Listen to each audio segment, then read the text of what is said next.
If you're operating a lead generation site, then you've got some unique issues that you need to deal with.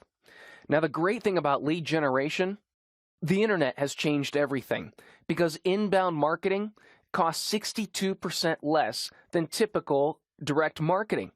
Outbound marketing, such as direct mail, television, radio, newspaper, the average cost per lead is about $300, whereas inbound marketing, such as search marketing, costs drastically less. And so that's why lead generation online has become such a great way to extend your business and get more leads. Companies such as Salesforce, many others, not only help you manage this, but they also do a great way of developing leads their own. So be sure to look at some of the other CRM companies and look at how they are designing their pages to get the lead and take cues from them as to how you can increase your leads. Now, lead generation has a unique problem, and that's in the analytics. You see, in this example, where a company had one word that was ranking number 3, and that same word was ranking number 12, people behaved very differently coming in at different places on the site. That number 3 ranking was the home page, and it resulted in 48 conversions. The number 12 ranking was a product page, and it resulted in 43 conversions. Now, the problem was that the number 3 ranking of those conversions, of those leads, only 8% closed. Of the 43 that came from the number 12 ranking, 60% closed. So you might make a bad decision just based on conversions. However, conversions are an incomplete picture of what's going on when it comes to the actual close and revenue of the business. You've got to know what you can measure and how far into the lead generation and lead management and the closing of that lead you can measure. You see, as a search engine optimizer, you're usually at the top of the funnel. You can test the acquisition, you can test your creative, you can adjust the search engine optimization, you can look for more rankings, and you can always generate more conversions. But unless you are measuring what happens to that lead after you get it, there's no way to measure the quality of the conversion. And so if you are an SEO in a lead generation website or company, you need to ask a few questions. In order to properly know how well you're doing your job, you need to know how you are being measured.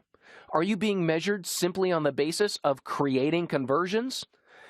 If so, what is completely under your control?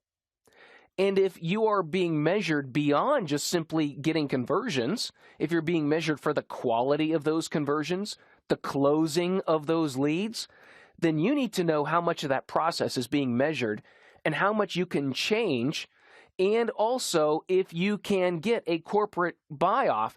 Will people agree with you that you are responsible for this group of actions and someone else is responsible for another group of actions?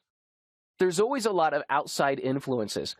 It depends on, are you tracking your leads? Are there email campaigns going out? Are there any promotions that you don't know about? Does your company send out catalogs or do other offline promotions? You need to know these things so that you can do your job better and more effectively, and also work them into any tracking that might be taking place. Another outside influence might be customer service. Maybe it's an existing customer who's calling in, or maybe someone fills out a lead form and then calls in order to initiate the process as well. And so you've got to have some level of implementation into a call center. How good is your sales force?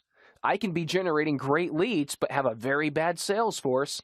So we've got to be sure that every part of the transaction is measured in order to fully understand how well we're doing. And so that's why I always recommend for lead generation websites that you have an integrated customer relation management tool. Something that will integrate with your analytics, something that will integrate with your lead tracking, and will enable you to score leads and help salespeople understand how to better approach the leads. You see, a good sales tracking tool, this one is from HubSpot, and it tells you how many conversions you received off of specific articles. Then it will go the next step and tell you how many of those leads turned into customers. And so now you have the full circle of measurement capability. You not only know which articles are producing leads, you'll know which articles are producing sales. Your thank you pages can go a long way in assisting the conversion. When someone fills out a lead form, you can always ask them if they remembered anything that will be required when the salesperson calls. And so make sure that they have any information ready that they will need. In one company, they found out that if the salesperson didn't close the call on the first call, then the chances of converting that lead into a customer went down 80%. And they realized the reason why salespeople weren't converting people on that first call is because people weren't ready for the salesperson's call. They needed to have specific information on hand during that call. Because if they didn't, the salesperson would have to call back, and it was never a good time. So by telling your lead to have specific information ready when the salesperson called, they increased their lead conversion rate just by adding that little bit of text to the thank you page.